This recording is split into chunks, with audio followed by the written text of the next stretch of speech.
Assalamualaikum warahmatullahi wabarakatuh.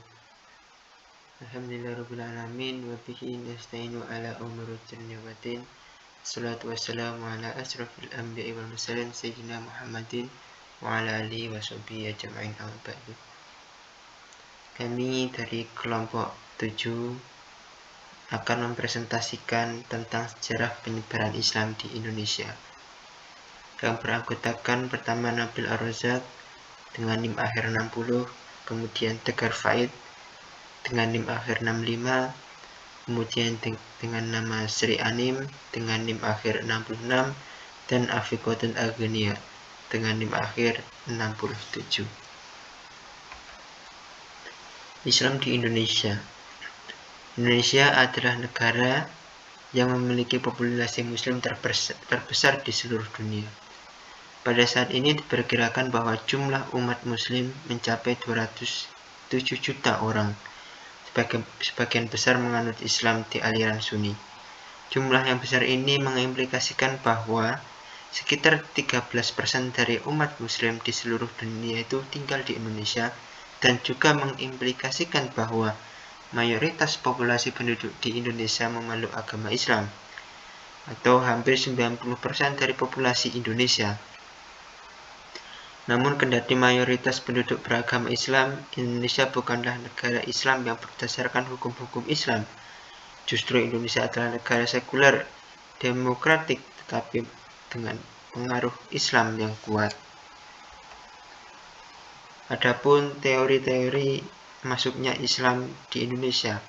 Pertama yaitu teori Arab.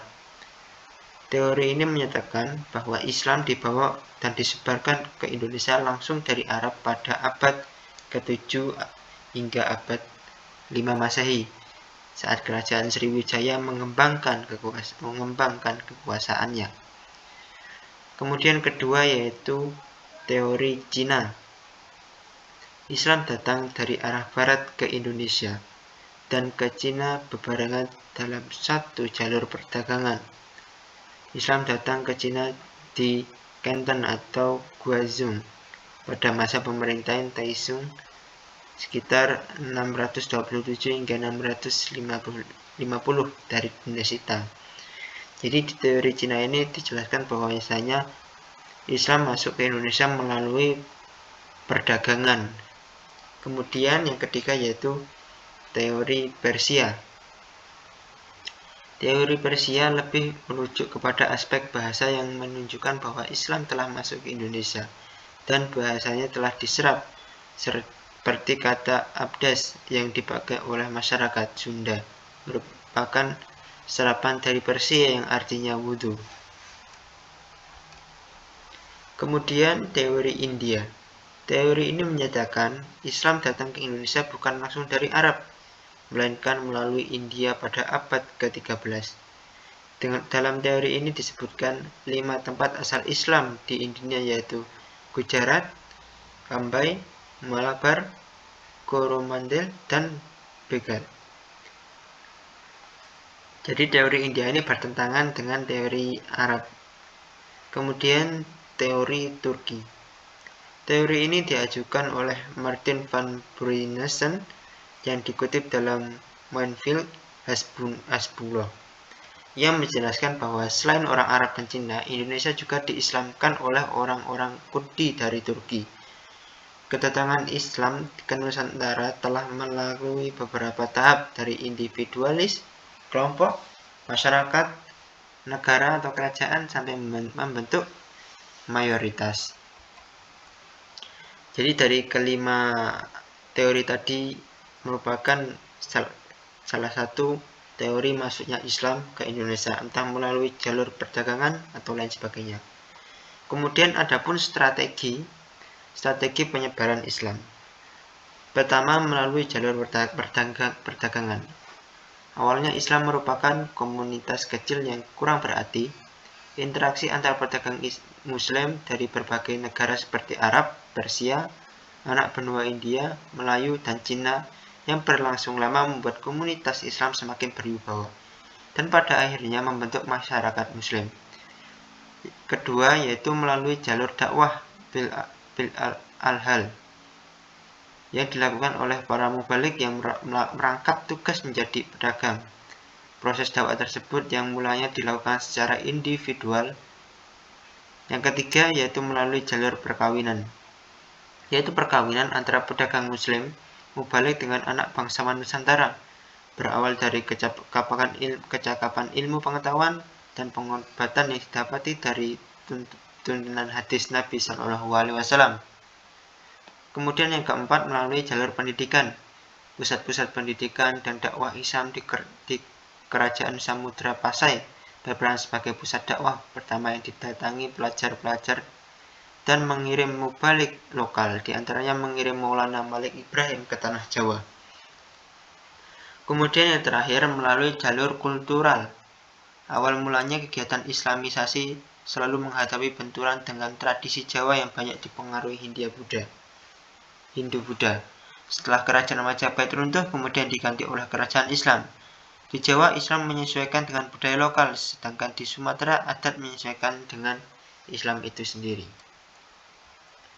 Kemudian adapun kerajaan Islam beserta para ulama yang berperan dalam penyebaran Islam. Insya Allah pada kesempatan ini akan dilanjutkan oleh Mbak Sri Anim. Insya Allah Mbak Sri Anim akan menjelaskan ulama siapa saja yang berperan dan kerajaan apa saja yang berperan dalam perkembangan Islam di Nusantara. Terima kasih. Baiklah, saya akan melanjutkan penjelasan dari Mas Tegar, yaitu berikut adalah kerajaan Islam beserta para ulama yang berperan dalam penyebaran Islam Nusantara. Dalam proses penyebaran Islam di Nusantara, tidak terlepas dari tokoh-tokoh utama. Peranan tokoh memberikan daya semangat sehingga Islam dapat tersebar hingga ke seluruh pelosok Nusantara. Yang pertama yaitu penyebaran Islam di Sumatera. Berita awal abad 16 Masehi dari Tom Pires yang dikutip dari Ensiklopedia Indonesia dalam arus sejarah mengatakan bahwa Sumatera, terutama di sepanjang pesisir Selat Malaka dan pesisir barat Sumatera, telah berdiri banyak kerajaan Islam, baik yang besar maupun yang kecil. Salah satunya yaitu kerajaan Samudra Pasai yang sultan pertamanya bernama Malikus Saleh, wafat pada tahun 1297 Masehi. Nama Malikus Saleh sebagai sultan pertama kerajaan tersebut diceritakan dalam sejarah Melayu dan hikayat Raja-Raja Pasai ialah Merah Selo. Letaknya yang strategis dengan pusat pelayaran dan perdagangan internasional membuat kerajaan ini berkembang begitu cepat.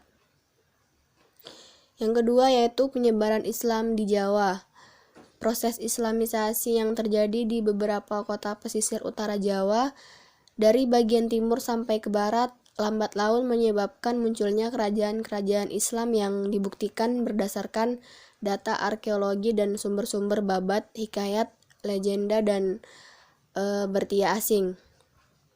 Berikut adalah kesultanan yang ada di Pulau Jawa. Yang pertama yaitu Kesultanan Demak.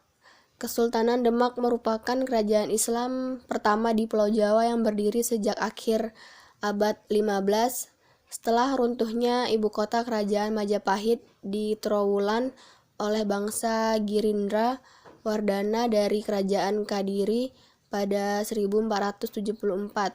Kesultanan ini dipimpin oleh Raden Fatah. Yang kedua yaitu Kesultanan Pajang. Kesultanan Pajang bermula dari perebutan kekuasaan di kalangan keluarga Sultan Trenggono. Bupati Pajang Adiwajaya atau Joko Tingkir menjadi penguasa kesultanan setelah membunuh Penangsang.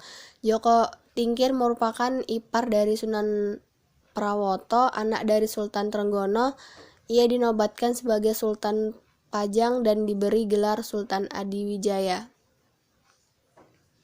Yang ketiga yaitu Kesultanan Cirebon. Kesultanan Cirebon dipimpin oleh Syarif Hidayatullah atau Sunan Gunung Jati.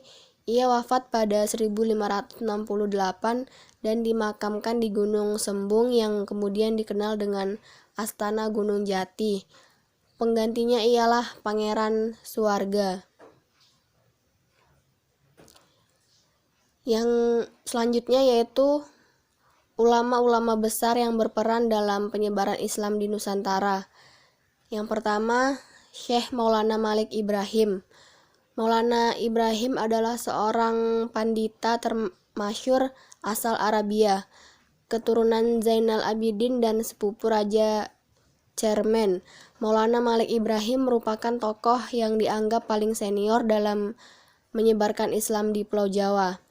Beliau wafat pada hari Senin 12 Rabiul Awal 882 Hijriah atau 8 April 1419. Yang kedua yaitu Sunan Ampel atau Sunan Ampel merupakan tokoh tertua Wali Songo pengganti ayahnya Syekh Ibrahim As-Samarkandi. Dan yang ketiga yaitu Sunan Bonang. Sunan Bonang dikenal sebagai tokoh Wali Songo yang ulung dalam berdakwah dan menguasai ilmu fikih, usuluddin, tasawuf, seni sastra, arsitektur, dan berbagai ilmu kesaktian dan kedikdayaan. Yang selanjutnya yaitu Sunan Kalijaga, dikenal sebagai tokoh Wali Songo yang mengembangkan dakwah Islam melalui seni dan budaya. Dari yang sudah saya jelaskan, kesimpulan dari materi ini yaitu ajaran Islam yang meliputi akidah, akhlak, syariah, mudah dimengerti sehingga mudah diterima oleh masyarakat Nusantara pada saat itu. Hal itu yang membedakan dengan agama lain. Selanjutnya, kedua, teori masuknya Islam ke Nusantara berdasarkan tempat asal muasal di bawahnya terdiri atas teori Arab, teori Cina, teori Persia, teori India, dan teori Turki. Ketiga, strategi penyebaran Islam di Nusantara banyak dilakukan melalui jalur perdagangan, dakwah, perkawinan, pendidikan, dan islamisasi kultural. Dan yang terakhir, tokoh-tokoh penyebaran Islam di Nusantara adalah para raja dan para ulama. Di Pulau Jawa, para ulama menyebar Islam tergabung dalam Wali Songo atau 9 wali yang terdiri atas Maulana Malik Ibrahim atau Sunan Gresik, Raden Rahmat atau Sunan Ampel, Maulana Makdum Ibrahim atau Sunan Bonang, Raden Syahid atau Sunan Kalijaga, Syarif Hidayatullah atau Sunan Gunung Jati, Raden Kasim atau Sunan Derajat, Raden Paku atau Sunan Giri, Ja'far Shadiq atau Sunan Kudus, dan Raden Umar Said atau Sunan Muria. Mungkin cukup sekian yang dapat saya sampaikan pada materi kali ini. Kurang dan lebihnya saya mohon maaf. Assalamualaikum warahmatullahi wabarakatuh.